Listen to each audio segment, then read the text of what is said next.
아무도 없어?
헤어진 그날부터 다시 만난다는 확신에 만남의 축제를 준비했습니다.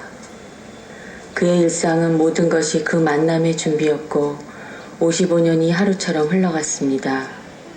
그리고 55년만큼의 기다림의 기쁨과 만남을 향한 선물이 준비되었습니다.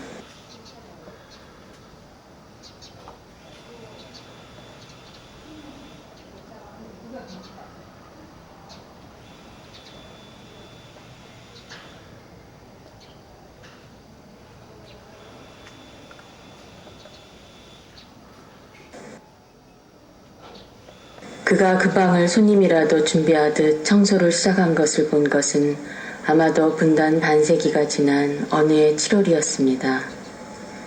TV엔 나는 새도 떨어뜨린다던 이우락 중앙정보부장이 나와서 뜻밖에도 민족과 사랑을 얘기하고 있었고 그 얼마 후 10월 유신이 있었습니다. 7.4 공동성명의 그 환희가 사문화가 되어가고 사람들 마음속에서 희망도 사라져갈 무렵쯤 매일같이 손님을 맞이하려는 듯 즐겁게 방 구석구석을 청소하던 그 사람의 모습도 이승에서 사라졌습니다. 하지만 그의 모습이 사라져도 방은 늘 누군가가 말끔히 아침이면 청소를 해놓은 것처럼 걸레질의 흔적이 있었습니다. 한 청년이 명동 성당 사제관에서 몸을 던졌고 시청 앞 노제에서 눈부시게 아름다운 갈무리가 드리웠으며 6.15 공동선언이 있고 다시 사람들은 이런저런 통로로 교류를 시작하며 통일노래도 부르고 한반도기도 간혹 흔들곤 했습니다. 아침 일찍 찾아올 손님의 정갈이라도 받은 양 새벽녘에 말끔히 집안 구석구석까지를 청소하고 있는 그 사람을 환시처럼 스쳐보게 된 날 알았습니다. 나의 우매함과 변덕, 그리고 노래를 불러도 그 노랫말의 반의 반만큼도 절실하지 않은 채 통일노래를 부르던 일상으로 인해 눈멀어 있었던 것을. 하루도 쉬지 않고 그렇게 한 점 의욕 없이 손님을 맞이하는 사람은 여전했는데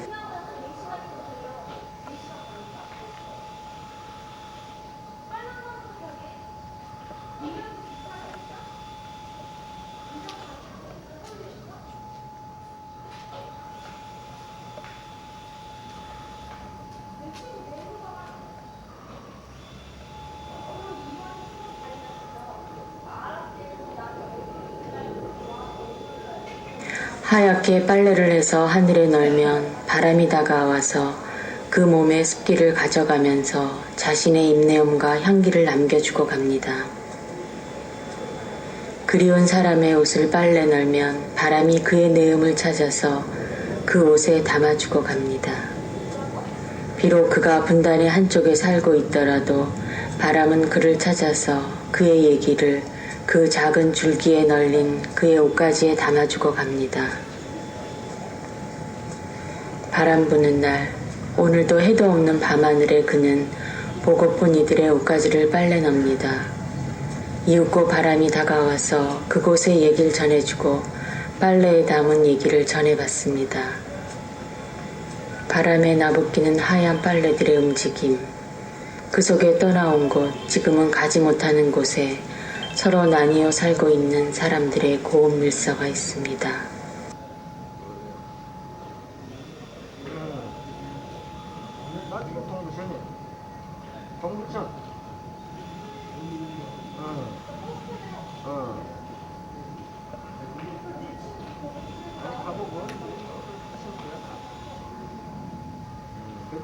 건지 어디 건지 모르겠어. 이제 내가 전화 번지가 그 번지인지 어딘지 모르겠어. 자원 내가 번 걸 봤다고 그거라고 하더라도 한 5만 원. 별들이 반짝거림은 스스로의 빛을 바람에서가 아니라 서로가 주고받는 반사를 통해 빛납니다. 60개 밤하늘에 눈사라기처럼 가득 뿌려진 별빛을 800개를 하고 누워서 바라보다가 그들이 나누는 그 빛이 서로의 다른 별에서 오고 가는 것임을 발견케 되었습니다. 모두들 잠든 이 시간에도 그리운 생명들끼리 굴절각과 반사각을 이용해서 서로 빛으로 편지를 나누고 있어서 이 밤하늘이 이렇게 반짝거림을. 거울을 들고 나가 목동자리 알파별 중 1등성인 아르크투루스에서 오는 빛을 받았습니다. 빛은 마치 모르스 부호처럼 오다가 다시 상형 문자처럼 한글 닷소리 글자를 새겨주기도 합니다. 몇 년이 지난 후에야 나는 별빛을 통해서 전해오는 편지를 읽을 수 있었습니다. 보고 싶어. 너무 슬퍼하지 마. 행복하지? 높새 바람이 따스해. 등등. 그리고 1년이 더 지난 후 나도 글씨를 적어서 그들에게 띄워줄 수 있었습니다. 뒤제에 올랐어. 샘질이 예뻐서. 같은 그쪽 말도 익숙해지고.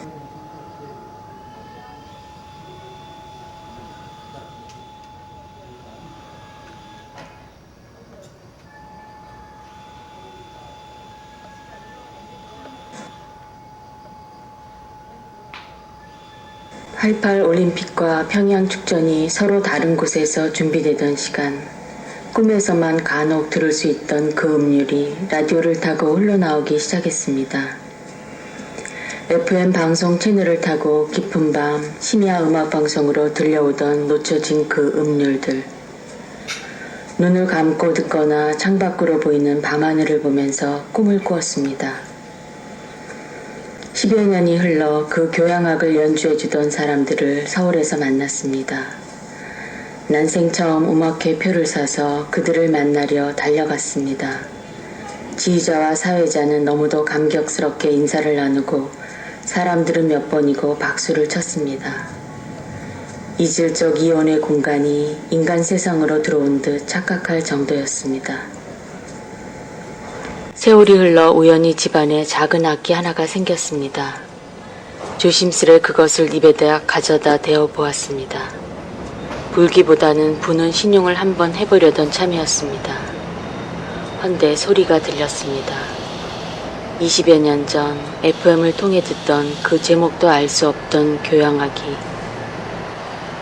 깜짝 놀라서 악기를 입에서 떼었습니다. 음률은 손에 쥐어진 악기 안에서 들리는 듯 했습니다. 악기를 귀에 가져갔습니다. 그리고 포근한 관의 표피를 통해 흐르는 그 음률에 살포시 눈을 감았습니다. 얼마가 지난 후에야 그 악기 속엔 그날 서초동에서 저 멀리 보았던 그 악기 주자의 마음이 그리움으로 떠다닌다는 것을 알았습니다. 그날의 만남이 그리워질 때면 불 줄도 모르는 그 악기를 꺼냅니다. 그리고 조심스레 귀에 가져다 댑니다. 그의 아름다운 연주가 어김없이 관을 타고 전해져 옵니다.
75 나이로 52년 만에 남편을 만나고 하룻밤에 상봉 후 다시 이별하는 정기업 할머니의 얘기를 노래로 들었습니다. 그분은 2번 다시는 못 볼 거라고 체념하면서 살았다는데 그 노래를 들으면서 결혼 1년도 채 못 돼서 헤어진 그날부터 매일매일 남편을 기다리며 옷을 다려놓고 늦게라도 올지 모를 그들을 기다리며 따뜻한 밥 한 그릇 고이 담아서 아랫목에 식지 않게 묻어두고 살아온 또 한 분의 아름다운 사람이 생각났습니다. 헤어진 바로 그날부터 바로 내일의 만남을 준비하며 55년을 하루같이 행복한 아내의 모습. 어린 시절 동네에서 뛰놀던 오빠와 결혼한 그에겐 남편으로서의 추억보다는 어린 시절 그 오빠의 모습이 더 많았습니다. 그에겐 55년의 시간이 흐른 것이 아니라 늘 하루만이 흘렀습니다. 오늘 그리고 또 오늘. 다림질로 남편의 와이셔츠를 다린 후 그 옷을 걸어두고 단추를 모두 끼워보기도 합니다. 통일되는 날 우리 다시 만나요.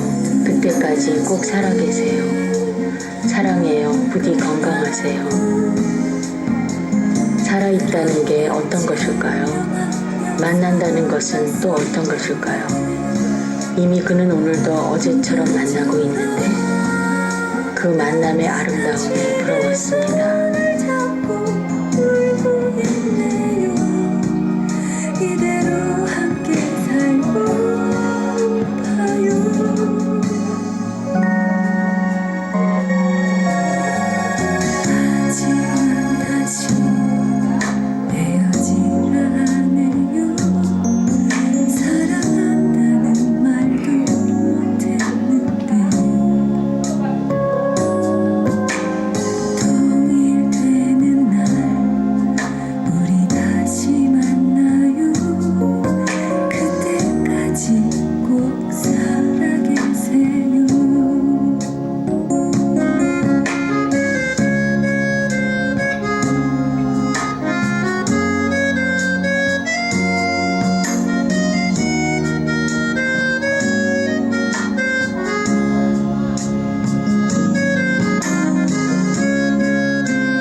주문진 밤바다 다리 위에서 차가운 늦가을 밤바다의 파도소리와 저 멀리 반짝이는 불빛들과 북녘으로 이어지는 동해바다를 보면서도 보지 못했던 그 수많은 종이배와 그들의 길을 비춰주는 크고 작은 둥대 불빛들을 꿈에서야 볼 수 있었습니다.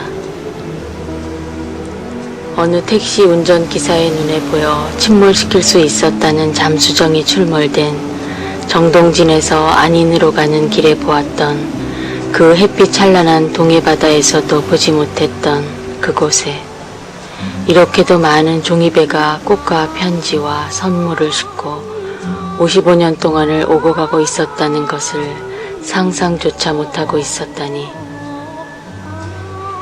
무건의 수행자들은 하얀 사각종이와 예쁜색 종이를 발견하면 그 종이를 한 장으로 혹은 여러 장을 폭에 붙여서 크고 작은 사각지를 만들고 그 종이를 접고 접어서 종이배를 만듭니다.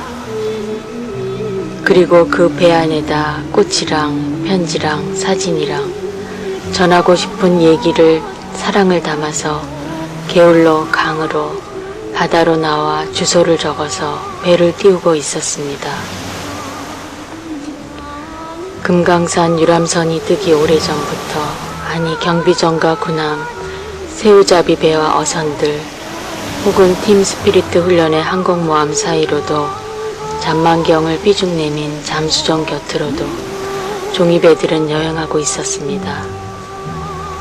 그리고 그들이 가는 길의 별빛과 등대, 그들이 공존하는 이중 공간의 바다엔 수많은 등대가 정성과 사랑으로 그들을 배웅하고 맞이하며 바닷길을 비춰주고 있습니다. 누가 제일 먼저 그렇게 가르쳐 주었는지는 알 수 없지만 어린 시절 학교에 들어가면 미술 시간에 왜 제일 먼저 종이배 접는 법을 배워주는지 그 이유를 알게 되었습니다.